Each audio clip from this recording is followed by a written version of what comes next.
The inaugural issue of the New Thinking Aloud magazine was just released on March 1st. You can download a free PDF copy from the New Thinking Aloud Foundation website.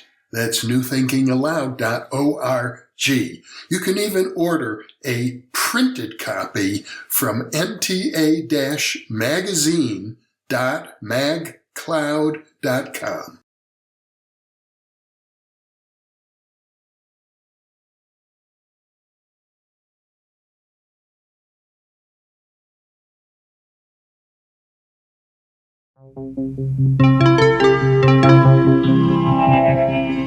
Thinking Aloud. Conversations on the leading edge of knowledge and discovery with psychologist Jeffrey Mishlove.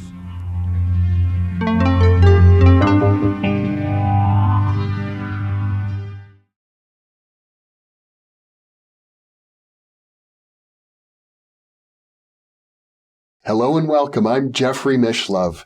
Today we will be looking at dark forces and the nature of evil. With me is Professor Thomas Lombardo, who is the director of the Center for Future Consciousness in Glendale, Arizona.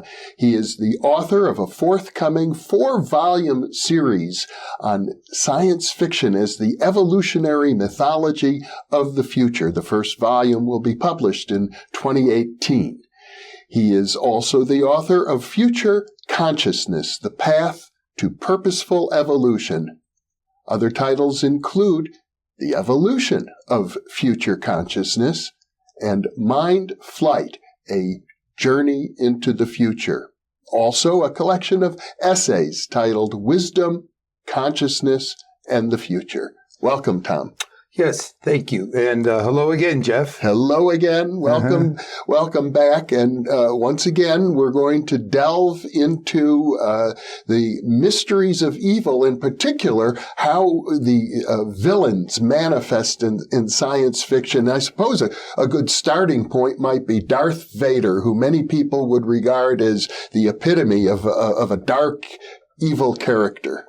Yes, in fact, Darth Vader is perhaps one of our most powerful contemporary archetypes of evil that has emerged in recent science fiction media.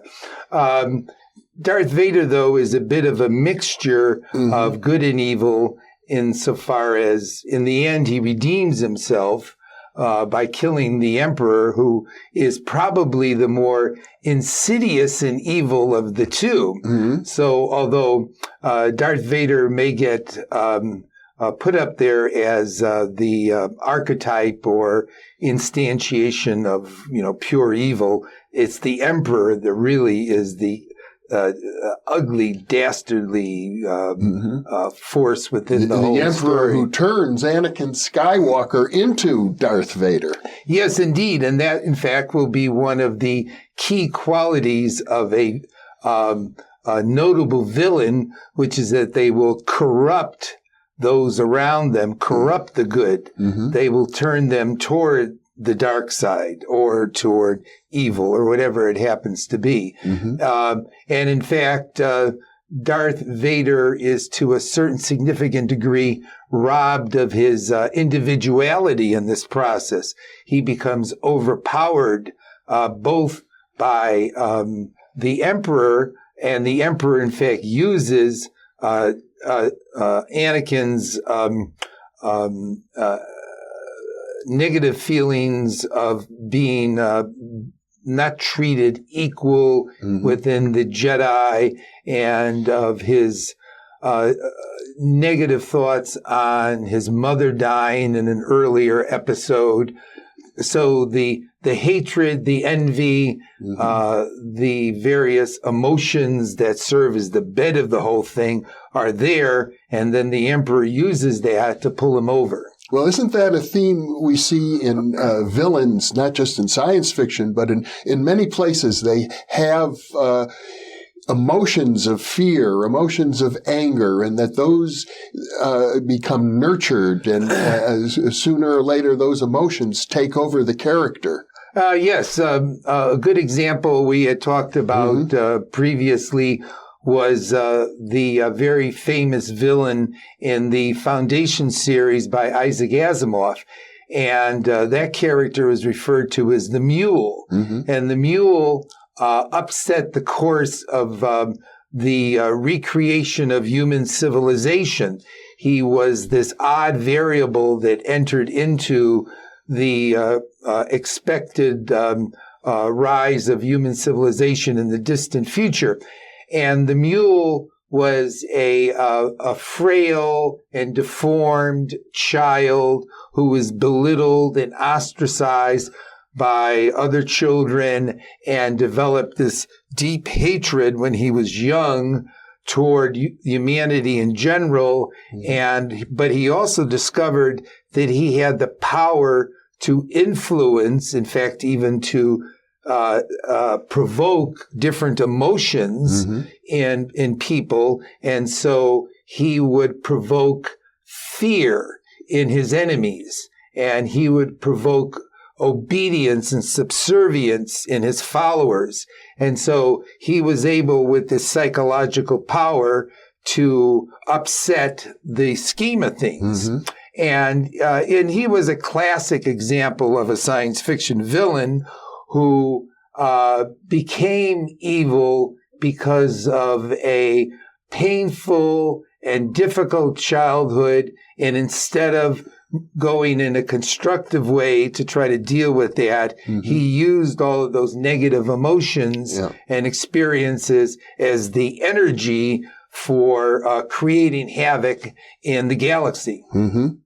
So he was a villain at a galactic level. Oh, yes, he was a villain at a galactic level. And you can find villains at galactic levels in science fiction all over the place, where we're approximating to the notion of the great archetype of the cosmic villain of Satan.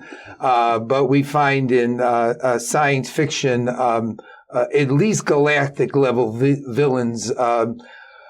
Another classic case, which also brings up the conspiracy theory mentality, is people may or may not be familiar with the expression space opera. Star Wars was a space opera, and it was adventure, wars, big spaceships, big guns, heroes and bad guys all taking place in outer space.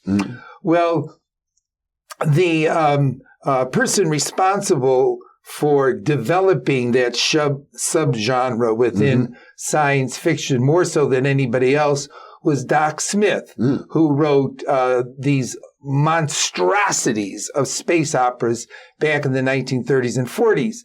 And the second series he wrote was called the Lensman series.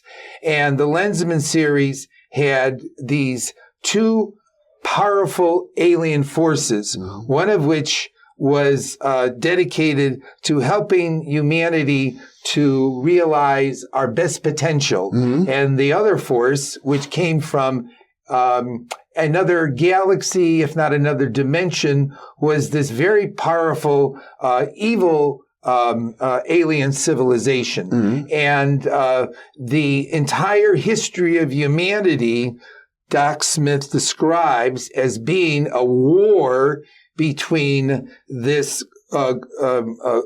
good alien population and this villainous alien population.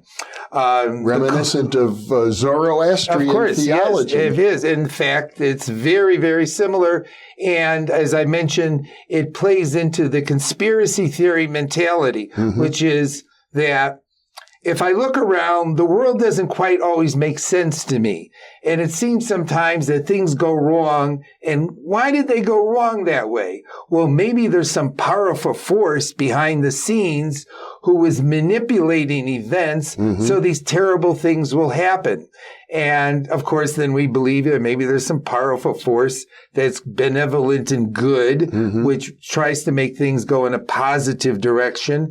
And just to put that even in a deeper context, in theories of mental health and mental illness, madness had been traditionally conceived in pre-modern times as possession by an evil demon or evil force. Right. So the evil in the world is due to manipulation by some kind of evil force.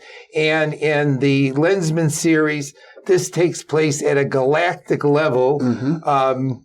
The puzzle that will come into here on good and evil and villains and heroes is that in the end, Lensmen who have these amazing physical and psychic powers defeat the evil side through overpowering destructive forces. So if I was standing outside of the galaxy looking down on it, or outside of the Earth looking down on it, and I was watching a battle take place or a confrontation between good and evil, I might have trouble figuring out who was good and who was evil, because they're both doing the exact same thing to defeat the other side, which is to overpower and destroy them with physical forces. Now, I recall Babylon 5, the TV series, Yes.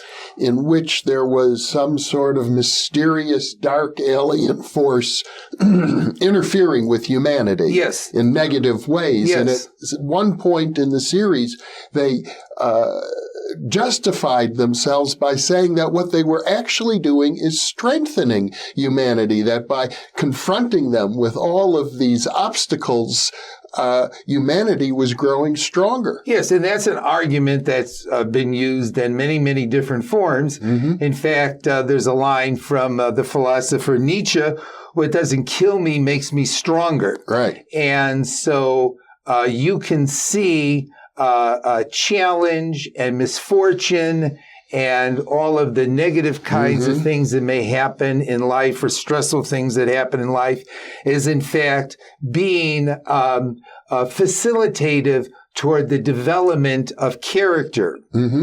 The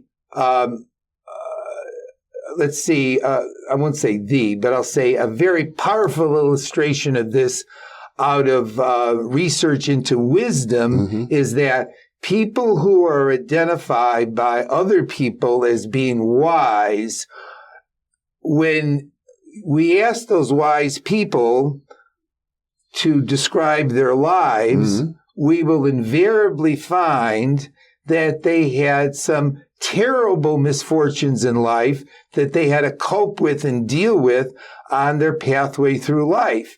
And that, in fact, there almost seems to be a positive correlation between how wise someone is perceived by others and how many severe challenges they have had to face in their life. So it may be that in some psychological sense, if not in some even deeper sense, that what we call evil has this function of facilitating and strengthening the development of what is good or better within us by having to confront it. Well, now what we're starting to get into are theories of evil. Yes. Which I gather the science fiction literature has many. Yes. Theories, of course, are embodied in stories. But a common theme that comes up when we talk, or when science fiction writers write about evil aliens or evil forces, is that, or evil computers, is that they are seen as evil because they are attempting to rob us of our individual freedom and self-determination. Now, you could say that this is a Western-influenced conception of evil because in the West, we value individual self-determination and freedom. And so if it's such a central value, then any force that attempted to rob us of it, take it away from us, would be conceptualized as evil then. But it's an idea that seems to go back to mythic times as well, because one way we could describe the evil of Satan is that Satan is attempting to rob us of our self-development and self-determination and self-actualization, whereas God, or the good spirit, is attempting to help us to realize the best within us. So God's for us and Satan is against us, in the sense that Satan is putting us in a jail and God is liberating us. Yeah. Well, one of the classic science fiction novels that deals with both good and evil, the character starts out as an evil person and becomes very good and persecuted, actually, at the end, is one of your favorites, Clockwork Orange. Yes, right. And Clockwork Orange is an interesting novel and movie on the nature of good and evil. We have a character at the beginning who clearly is psychopathic in the sense that he pursues his own pleasure and totally disregards the feelings and lives of others. So his pleasure, his way of life comes first. And he seems to possess no guilt, no shame. Right. That defines the psychopath. Now then, in the second part of the story, he is subjected to aversive classical conditioning, whereby he becomes viscerally nauseous every time he sees anything to do with violence and lust and icons of evil. And then after that, after he's had that classical conditioning, we find that whenever he wants to hurt, whenever he wants to maim or rape or whatever, he gets sick. Now there's a priest, it's a priest or a minister in the story, who argues against this treatment and says, this person has not actually been turned from evil to good because he's not freely choosing good. Rather, he gets viscerally sick whenever he has evil impulses. Okay.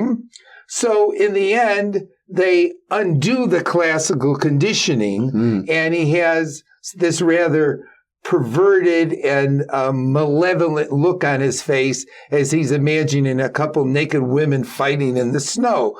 So the issue, though, in that story, that movie too, is that can we say that what happened to him in the treatment is not exactly what happens to us in growing up, where we are told that certain things are evil and we are punished and are made to feel guilty or shameful when we engage in such behaviors or even such thoughts.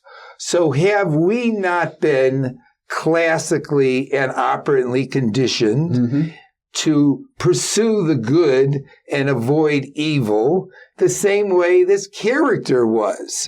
So do we freely choose the good, as opposed to are we just simply conditioned to choose the good and avoid evil? I seem to recall one science fiction novel, I think it was Dune, but I could be wrong. They said morals is just a question of local customs, nothing more. Yeah, and you can go back at least to Freud on this, with Freud's notion of the superego, and that we start off with the instinctual, pleasure-seeking id, and any constraints that are placed upon it from the superego are placed upon by culture, by society, and the superego controls the psyche through guilt and shame. And so this of course comes across then as a negative theory, a negative motivational theory of how the human mind works, which is that we don't do things that are bad because if we did those bad things, we would feel lousy about it. So we avoid evil because evil feels bad to us. But that doesn't seem as if we're avoiding evil because we think evil is somehow intrinsically bad and that good is intrinsically good. Yeah. It seems like it's something different then. It seems like we're nothing but what Skinner would envision as an appropriately conditioned individual along certain pathways of behavior and thinking. Well, one of the interesting evil characters in science fiction are the insect-like beings in Ender's Game. Oh, yes. The war between the humans and these gigantic insects who have high-tech powers and who have destroyed their own planet and are seeking new planets, and they come and attack Earth. And so Earth fights back. Earth destroys them.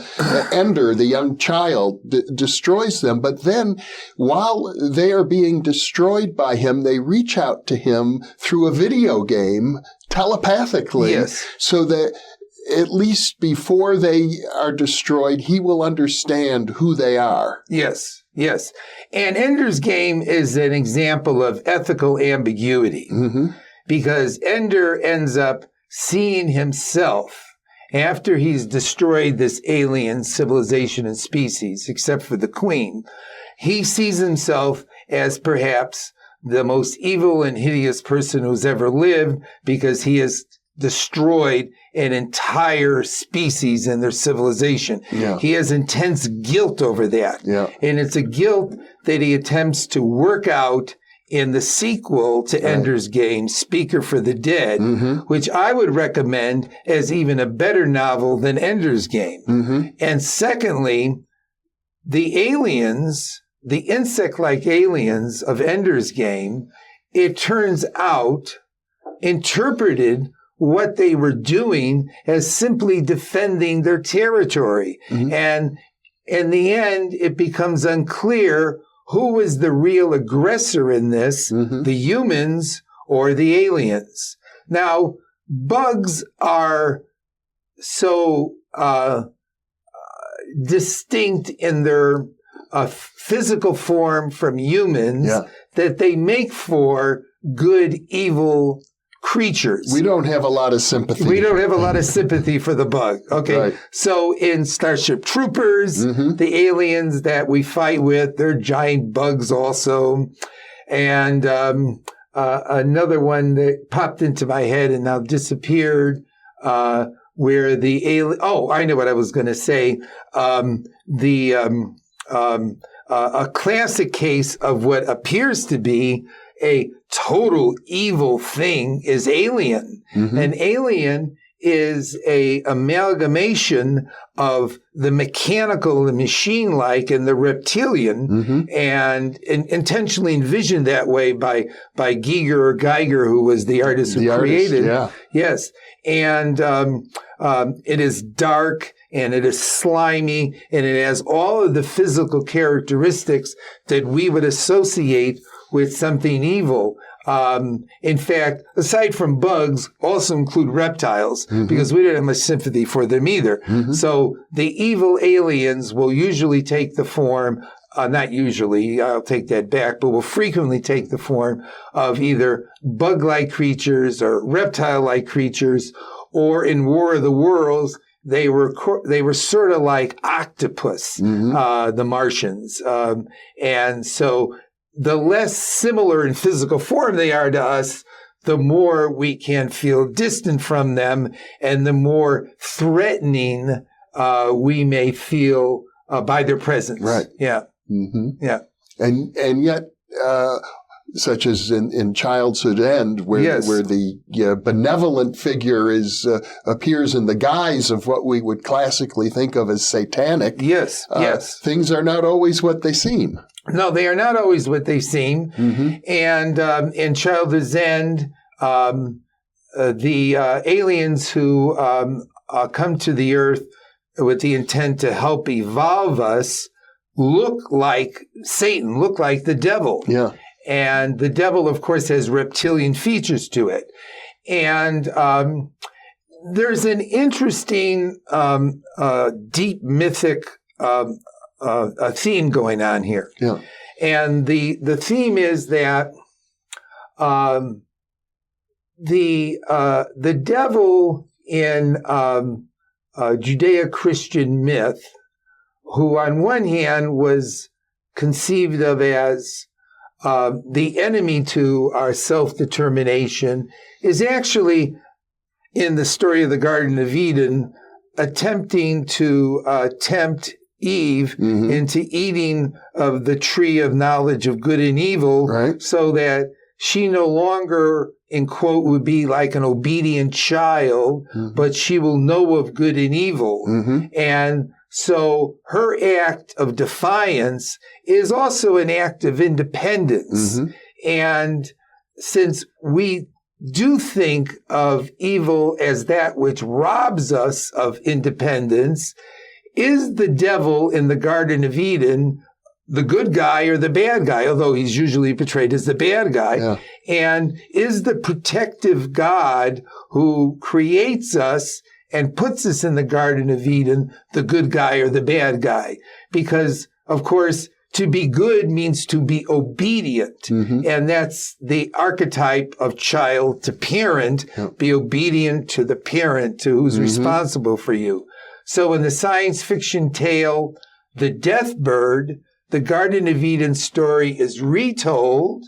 And in the retelling of it and the reinterpretation of it, Satan is seen as the good guy and God is seen as the bad guy.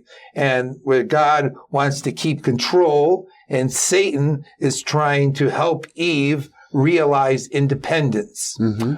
So even if we see evil as that which attempts to usurp our self-determination, like in Terminator, Matrix, it's a computer that's evil, taking away our freedom and independence. We feel threatened by computers because they may overpower us and take away our independence. We do have a part of our moral thinking which involves this notion of a benevolent parental figure who is watching over us, and that to be good means to be the obedient child, to be taken care of, but to be obedient. And in that sense, to go out into the world and to be self-determining is almost an act of evil, an act of rejection of our fundamental parental archetype who created us and is responsible for us. Well, that's the problem with evil. It's almost impossible to come up with a pure example of unmitigated, unrelenting evil. Yes. Now, and how would we conceptualize that? One thing I notice psychologically is that anybody that we identify, or anything we identify as evil, seems to have some rationale behind why they're like that, or why they're doing what they're doing. And so it becomes a challenge at that level, because they seem to think very often that what they're doing is the right thing. And tragically, in our history, we have had many, many people, many nations who have engaged in atrocious acts in the name of either bringing civilization, religion, enlightenment to the stupid indigenous barbarians or people of a particular area of the world. Okay, so the perpetrator of what looks at one level like evil, they justify their behavior in the name of God, or the name of civilization, or the name of ethics even, you know, and so they're doing something that from one perspective looks totally evil. They're robbing somebody of a way of life and their self-determination, and at the same time they think they're doing it to make that person or that reality better. You know, one of the interesting features of the Star Trek series, which is always appealed to me is you saw it a lot with Captain Kirk, where he's confronted by some sort of an evil alien who's more powerful than he is. Yes. You see it as well with Picard in the subsequent series. Yeah. And Kirk rises to the occasion by speaking something very forceful, something truthful, and by talking to this evil alien in a very honest, direct, truthful way. You might say a come to Jesus talk. The alien or the evil person realizes that they are in the wrong and they change their behavior because of the way they've been spoken to. Yes. That sounds very idealistic. Yeah. It sounds idealistic in the sense that the later Star Trek series became darker. Yeah. I mean, do we realistically think we can convince a evil mind of the errors of their way? Humans, and I presume alien minds in some sense, although that's purely speculative what I'm just saying, but we get convinced about our positions, our agendas, our approaches, and we and if we think we can talk somebody out of a position that we think is destructive and dangerous and evil, we're being a little psychologically naive. Now, I'm not saying that psychotics are evil, but you try to convince a psychotic that what they see and they hear and what they believe isn't true. You try to convince an entrenched neurotic that what they think or feel or believe isn't true. You try to convince a dyed-in-the-wool, entrenched a person of a political persuasion that what they're doing is stupid and asinine. And good luck, because minds defend their territory. They justify their behavior. And when you think you can reason them out of it, that reason is the key and the vehicle by means of which we will create the good, we're being a bit psychologically naive, you know, that it's actually going to work. You can criticize human history for this. You can criticize science fiction for this. But it often seems that the only way you're going to get rid of that destructive force is by destroying it.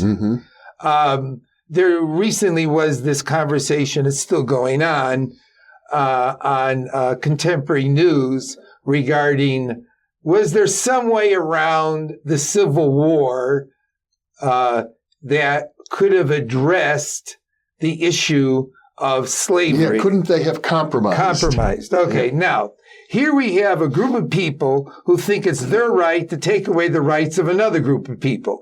And in fact, they argued, the Confederates, that it was an infringement on their own self-determination and their own freedom to have somebody else tell them that they could not enslave and take away the freedom of somebody else.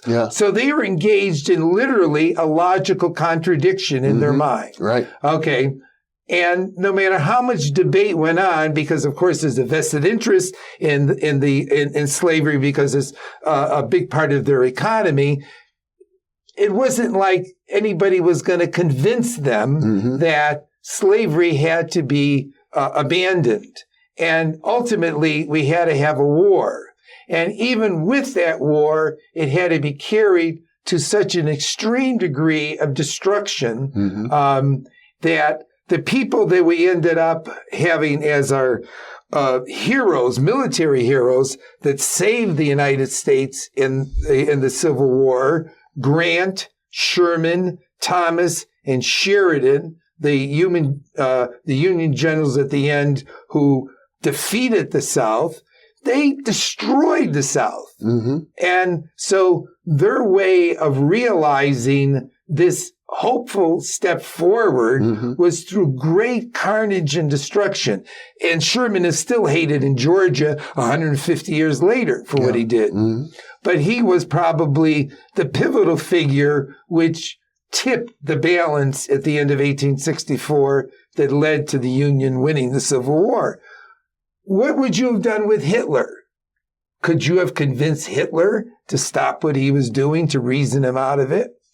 So there's this tragic element in the whole issue of evil and dealing with evil, which is that it doesn't appear as if one can enlighten what we call evil, and that in our human history, there has been any other way around not having to confront it and defeat it.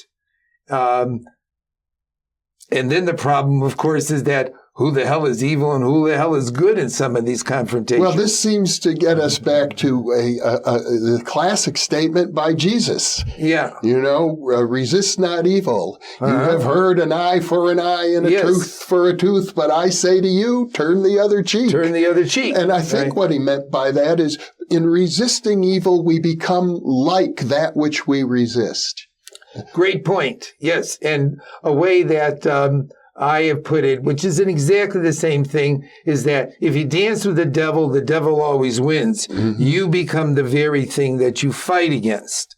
And so if one is going to transcend it, then an avenue that's open, that's suggested in science fiction, comes from the Vulcans and Spock. Yeah. When the Vulcans at one point realized that they were a violent species and they couldn't continue doing their tit-for-tat back and forth, and that some had to take a stand of reason without emotion, and even if they suffered and died for it, that indeed they could put a stop to it. But we're still in a mentality right now that, tragic as it is, we have humans around the globe engaged in wars, one place and another place, and physical brutality one place and another place, and human slavery still going on in various forms around the world. So evil, isn't something that we just simply envision in science fiction. Evil is something, obviously, that we see in the world around us, and we haven't, as of yet, come up with a way to effectively even understand, let alone deal with it. Mm-hmm. I mean, you mentioned the Civil War as one example, and I was tempted to say, yes, but we did eliminate slavery.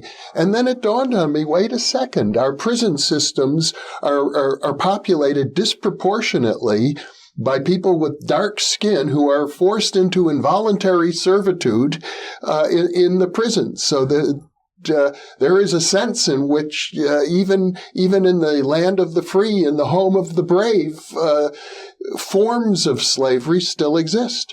Oh, yes. And the history of the United States in many ways is not a land of the free and the home of the brave, because aside from the fact that after the Civil War, the blacks in the South were not given equal opportunity and equal rights by no means. They were in various ways persecuted and repressed even after presumably they were free. We have just as big issues regarding what did we do to the American Indians? And what did we do to the women of the United States in terms of their rights and their freedoms? We only granted women the right to vote, in the last 100 years? Right. Not even. Not even. And there was a big struggle over it. And the males did not want to give them the right to vote and didn't want to give them lots of other rights as well. And that battle is still going on. So if we think freedom is a deep fundamental value, then we have not practiced it consistently, even within the United States. But humans, of course, have not practiced it across the globe, because one group will frequently look at the other group and try to enslave them and think they're inferior. And male dominance is not something peculiar to the United States. And one race attempting to oppress another race is not peculiar to the United States either. Yes, even though the military victory was won in 1865, the social, cultural, psychological, ethical victory has still not even been won. Yeah.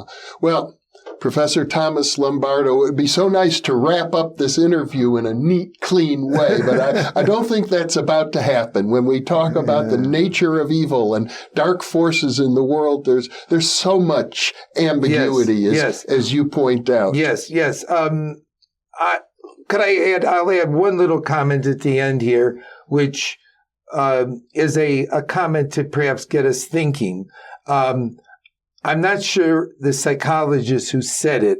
I have a feeling it was Andrew Weil, who said that our narratives of villains are always very colorful and interesting, and our narratives of heroes are very flat and simple and two-dimensional, and we are always attracted to the villains in movies and in novels. But in reality, villains and evil people are usually very boring. And it's the good people who are interesting and stimulating and colorful.